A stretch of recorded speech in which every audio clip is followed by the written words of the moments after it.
بسم الله الرحمن الرحيم، السلام عليكم، وحلقة جديدة باسم يانج أفريكان. مش فريق سهل، مش ماتش عادي يا جماعة. النهارده عندنا مباراة صعبة، مباراة قوية جدًا. اللي فاكر إن المواجهة النهارده دي مضمونة يبقى مش متابع كويس. النهارده عندنا ماتش بقى له فترة طويلة ثابت على مستوى محترم، فرقة يانج أفريكان.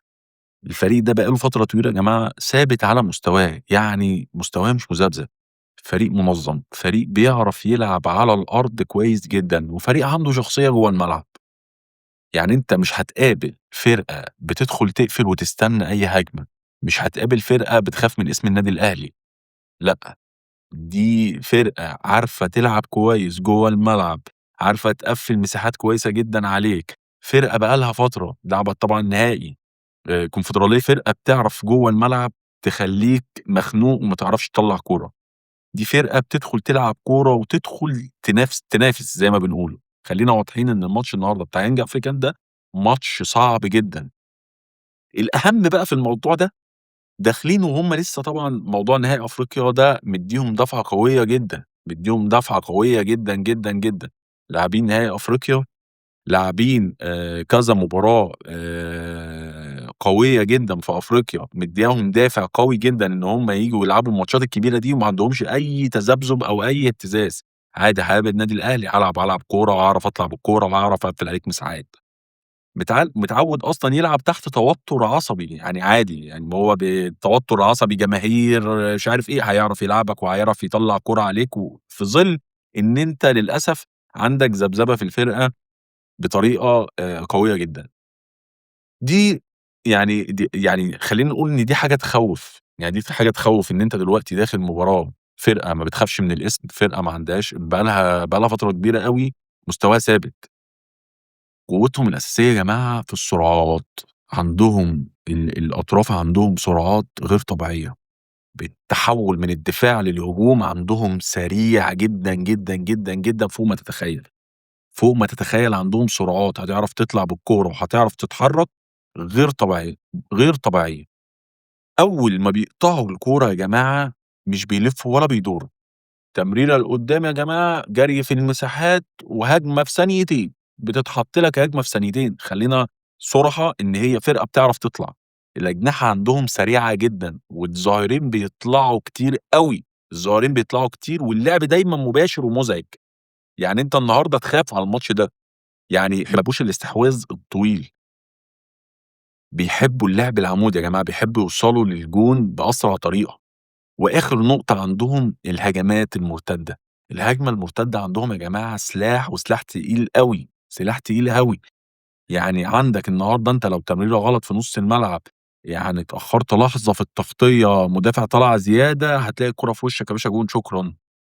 والفرق الأفريقية دي يا جماعة مش محتاجة 5، 6 كور إن هي فرص يعني تيجي له، لأ هو من نُص فرصة هيخلّص الكورة وشكرًا. ولا بقى محتاج 5 كور، ولا محتاج 5 فرص، ولا محتاج 3 فرص، ولا محتاج 5. هو في نُص فرصة هيخلّص. يعني أنت عندك تسديدة واحدة، كورة واحدة تطلع عليك مضبوطة، تغيّر شكل الماتش كلّه. شكرًا، خلصت خلاص، خلص الماتش. لإن الماتش ده لو خرج من إيدك بدري، الرجوع هيبقى صعب أوي، في ظِل أنت عندك أصلًا لسه التوليفة بتاعتك ما عملتهاش، لسه. بس في المقابل نبُص في نقطة مهمة بقى. النقطة مهمة يا جماعة إن هي النقطة دي في صالحنا إحنا. إن يانج أفريكان مُرهَق من سفر، من ماتشات تقيلة، من طبعًا الفترة اللي فاتت دي كان عنده كمية ماتشات وكمية سفر غير طبيعية، وعنده إرهاق بُص، إرهاق جسدي وبدني ونفسي وعصبي فوق ما تتخيل. فأنت ده المفروض النهارده هيبان على لعيبة يانج أفريكان، بس مش هيبان في أول شوط، هيبان في الشوط التاني، هتبدأ تفرق معاهم في الشوط التاني.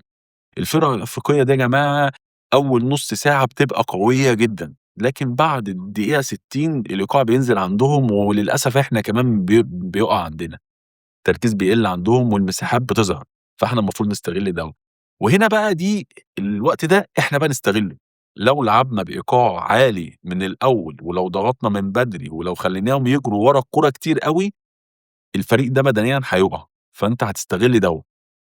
لكن المشكلة فين؟ إن الماتشات دي بالذات ما ينفعش فيها استهتار، ما ينفعش تستهتر في الماتش ده، ما ينفعش تدخل وأنت متطمن زيادة، ما ينفعش تلعب وأنت على مهلك، وما ينفعش تسيب ليهم مساحات. كل ده هييجي عليك. الماتش ده محتاج عقل قبل الرجل، محتاج العقل قبل الرجل، محتاج تركيز من أول دقيقة، محتاج كل لاعب يا جماعة يبقى فاهم دوره، محتاج كل لاعب عارف إمتى يضغط وإمتى يقفل مساحة، عشان إحنا تعبنا من اللعيبة أوي بنشوفها ما بتعرفش أصلًا تباصي الكورة. أي لاعب بيتأخّر في ثانية يا جماعة هيدفع تمنها الفريق كلّه هيدفع تمنها، وأي فرصة هتضيع هتندم عليها الماتش كلّه. عشان كده الماتش ده محتاج توازن، ما نندفعش كتير يا جماعة وما نندفعش زيادة، نلعب بعقل، نستغل تعب الخصم لإن إحنا عندنا مشكلة في الحتّة دي. لو قدرت النهارده تسجّل بدري يا جماعة الدنيا هتسهّل عليك جدًا، وتبدأ تحافظ، هتخلّيهم يفتحوا الملعب لو سجّلت بدري، وتخلّي الإرهاق طبعًا يبان عليهم أسرع، لإن هُم أصلًا كده أصلًا مراهقين من الفترة اللي فاتت عندهم كانت ماتشات تقيلة أوي، طبعًا وهتخلّي المساحات عندهم تفتح كتير أوي، لكن لو اتأخرت في التسجيل يا جماعة الماتش هيبقى صعب جدًا ومتوتر، أقسم بالله الماتش هيبقى صعب علينا جدًا، وأي غلطة ممكن تكلّفك كتير أوي طول الماتش. في النهاية يانج أفريكان فريق محترم، فريق خطير، فريق ما ينفعش تستهين بيه النهارده. في المقابل لو لعبنا بعقل، لو استغلينا تعبهم، ولو ركزنا في التفاصيل الصغيرة اللي إحنا اتكلمنا فيها ده، والله يا جماعة الماتش ده يتاخد بإذن الله بسهولة أوي. افتكر دايمًا إن في أفريقيا الغلط بيتحاسب فورًا. أشوفكم في حلقة جديدة بعد المباراة إن شاء الله، وإن شاء الله نكونوا فُزنا وعلى خير. سلام.